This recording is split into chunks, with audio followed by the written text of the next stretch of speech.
Selamat pagi, sahabat-sahabat Indri. Pada hari ini kita akan merenungkan sabda Tuhan dari Injil Markus pasal 11 ayat 11 sampai dengan 26. Mari kita mengawalinya dengan tanda kemenangan Kristus dalam nama Bapa dan Putra dan Roh Kudus. Amin. Sesampainya di Yerusalem, Yesus masuk ke Bait Allah. Di sana ia meninjau semuanya, tetapi sebab hari sudah hampir malam, ia keluar ke Betania bersama dengan ke-12 muridnya. Keesokan harinya sesudah Yesus dan ke-12 muridnya meninggalkan Betania, Yesus merasa lapar. Dan dari jauh ia melihat pohon ara yang sudah berdaun. Ia mendekatinya untuk melihat kalau ia mendapat apa-apa pada pohon itu. Tetapi waktu ia tiba di situ, ia tidak mendapatkan apa-apa selain daun-daun saja, sebab memang bukan musim buah ara. Maka katanya kepada pohon itu, "Jangan lagi seorang pun makan buahmu selama-lamanya." Dan murid-muridnya pun mendengarnya. Lalu tibalah Yesus dan murid-muridnya di Yerusalem.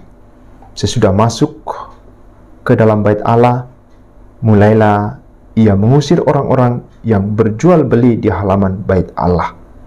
Meja-meja penukar uang dan bangku-bangku pedagang merpati dibalikkannya, dan ia tidak memperbolehkan orang membawa barang-barang melintasi halaman Bait Allah.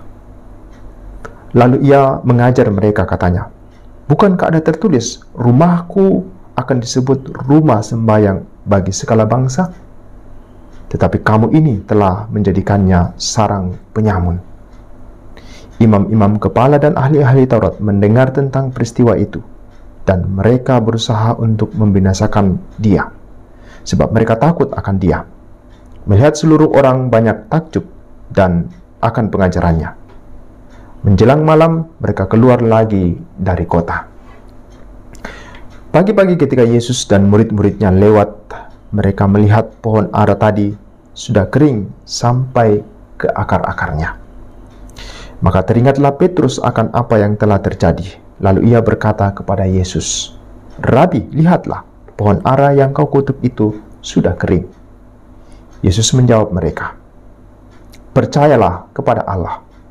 Aku berkata kepadamu, sesungguhnya barang siapa berkata kepada gunung ini, beranjaklah dan tercampaklah ke dalam laut, asal tidak bimbang hatinya, tetapi percaya bahwa apa yang dikatakannya itu akan terjadi, maka hal itu akan terjadi baginya.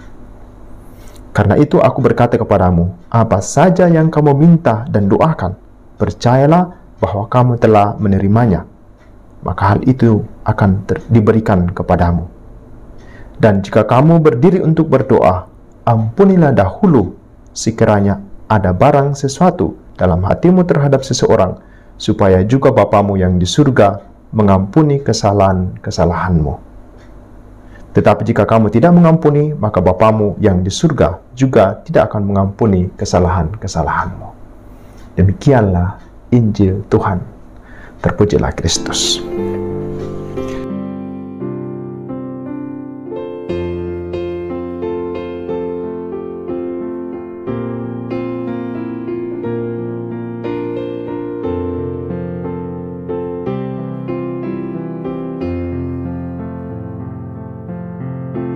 Sahabat-sahabat Indri yang terkasih,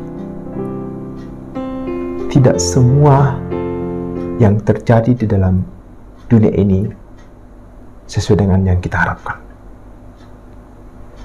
Banyak hal yang terjadi tidak sesuai dengan harapan kita dan membuat kita kecewa, jengkel, dan marah.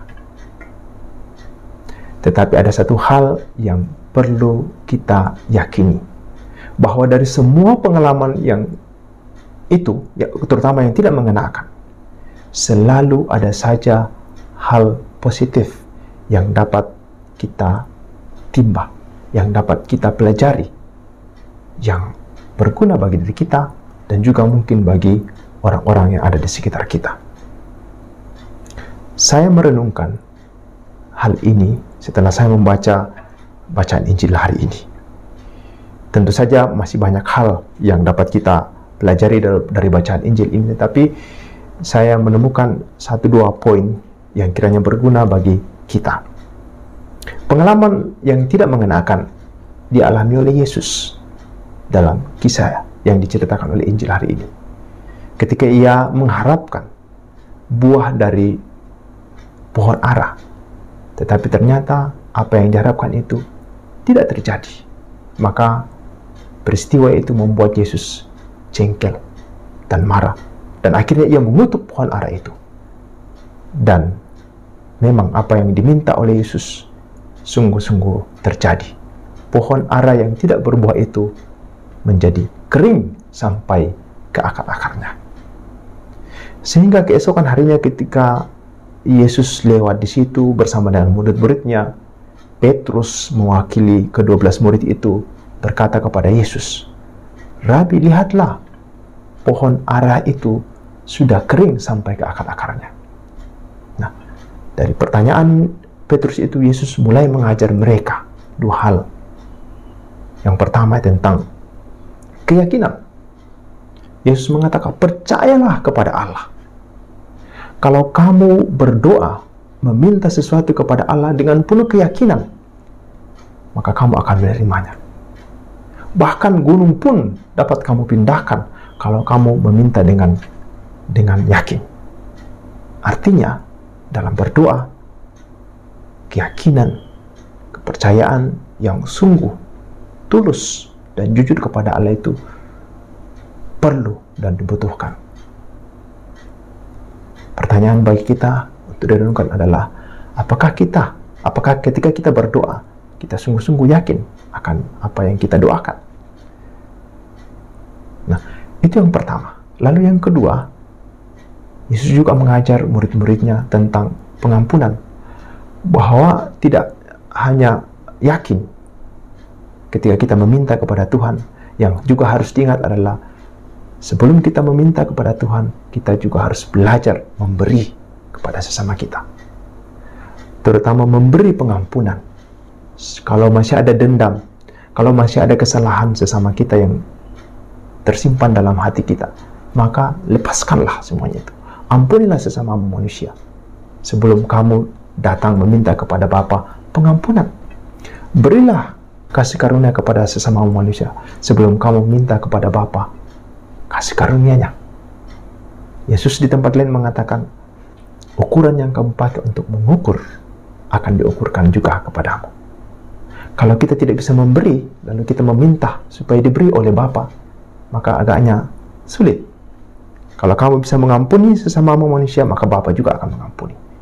Kalau tidak, maka Bapa juga tidak akan mengampuni. Itulah juga yang seringkali kita doakan ketika kita mendoakan doa Bapa kami. Ampunilah kesalahan kami, seperti kami pun mengampuni yang bersalah kepada kami.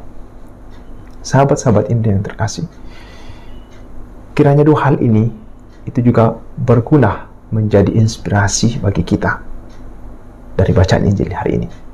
Belajar untuk berdoa dengan sungguh-sungguh, meyakini apa yang kita doakan. Dan yang kedua adalah belajar untuk mengampuni sesama kita.